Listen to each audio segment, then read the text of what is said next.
Hey guys, what's up? Tyler here, and in today's video I'm bringing you guys my full review of the Google Nexus 7.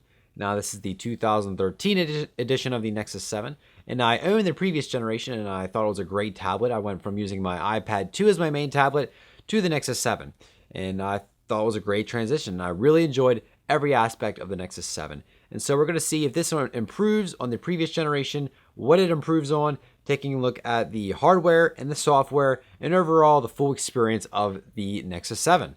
Now we're going to start off with hardware, and the first thing I want to talk about is one of the Nexus 7's big selling points, and that is this new HD screen. Now this is a 7-inch screen, 1920 by 1200 pixels, which is HD 1080p, and it leads to about 323 ppi or pixels per inch, which means you basically can't see the individual pixels on the screen that are just so packed in there.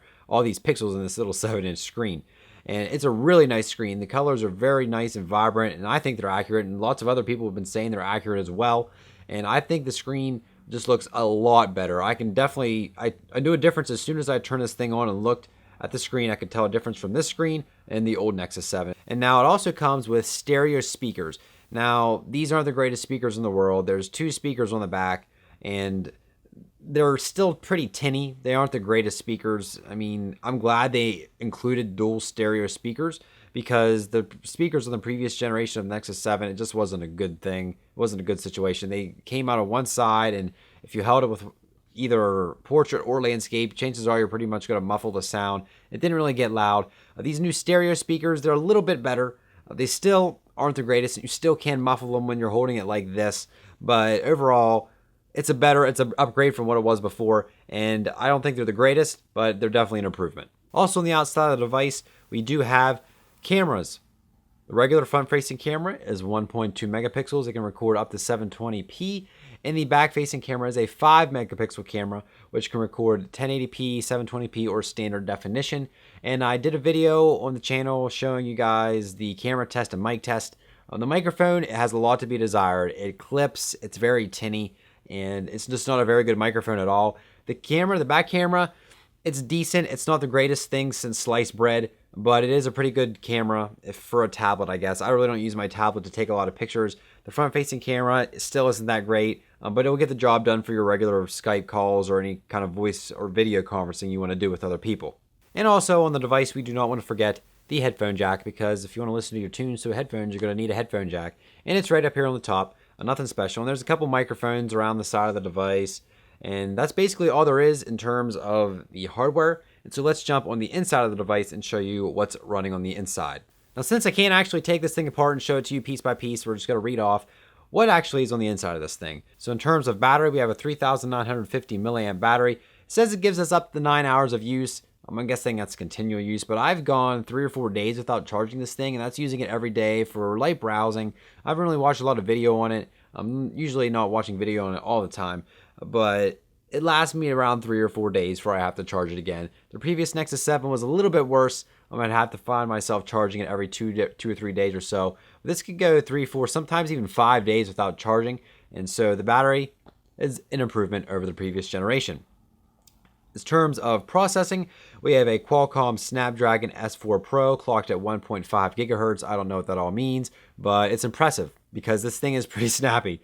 Doesn't lag hardly at all. You can see in this video right now that it just goes through things very smooth, no lag. Things just flow very well together, and that's partly to thank to the processor and the 2 gigabytes of RAM, but it's also due to Android 4.3, which is what the Nexus 7 shipped with. One of the first devices to ship with Android 4.3 Jelly Bean still, and it works very well. It comes with the profiles along with many other bug fixes and improvements internally that we can't really see. It doesn't come with a lot of new features, but it does come with a lot of fixes that makes the device run a lot smoother than it would previously. The start price for the Nexus 7?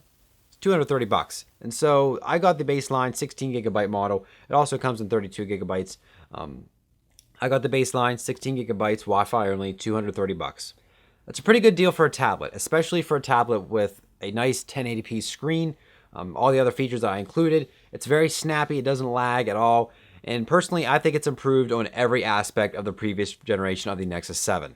And that's not to say that the previous generation of the Nexus 7 was bad. It wasn't bad at all. It was a great tablet and still is a great tablet. And in fact, I gave the Nexus 7 to Summer, the older generation, and she's loving it. She uses it every day, all the time, and she asked me, why does the battery die so often? It's because she's on it nonstop, watching videos and Pinterest and all that kind of stuff. But she loves it, and she doesn't complain because it's a good tablet. It's still a great tablet. Is it going to be as good as the new Nexus 7? No. Is it worth the upgrade? If you like a nice display and you like a camera, and a back-facing camera is important to you, then I'd say yes. Sell the old Nexus 7, bump up, and get this. It's not that big of a price difference if you sell the old version and bump up to the new version. Of course, you're going to have to pay some money out of pocket, but if you like a nice screen and you like a back-facing camera and some boost, more boost on the interior in terms of software and RAM and processor, then I'd say bump up. If you're satisfied with your Nexus 7 and you don't want anything fancy, you're happy with the screen, it does the job fine, then I'd say you're not missing out on anything groundbreaking. But this is a solid update. Like I said, it improves on pretty much every aspect of the original Nexus 7. One of the Nexus 7's biggest issues that I had before, like I said, was the speaker that had that one little speaker grill on the bottom. If you had a case on, you're really not going to get much sound at all. But they did improve on it somewhat. Still isn't the greatest, a little bit tinny, but it's a much needed improvement over the first generation. And so that's going to wrap up my Nexus 7 review. Hopefully you guys enjoyed it. Let me know if you have any questions down in the comment section below. Covered pretty much everything, the outside of it, the inside of it, the camera, the screen. The biggest draw to the Nexus 7, the 2013 edition, is this 1080p screen. Google says it's the best screen for a 7-inch tablet right now. That is until Apple comes out with the iPad mini, which probably will have a Retina display to compete with this. But they said it's the best 7-inch display on the market right now. To me, I haven't used many other 7-inch tablets, but I would say it is because it has that 323 ppi, 1080p. It's good stuff. And so if you're wanting to pick it up, I'll put a link in the description below. You can get off the Google Play Store or your local store that has technology stuff and gadgets.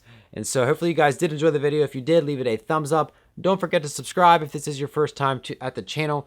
And on this channel, I put all kinds of tech stuff, log stuff, game reviews as well.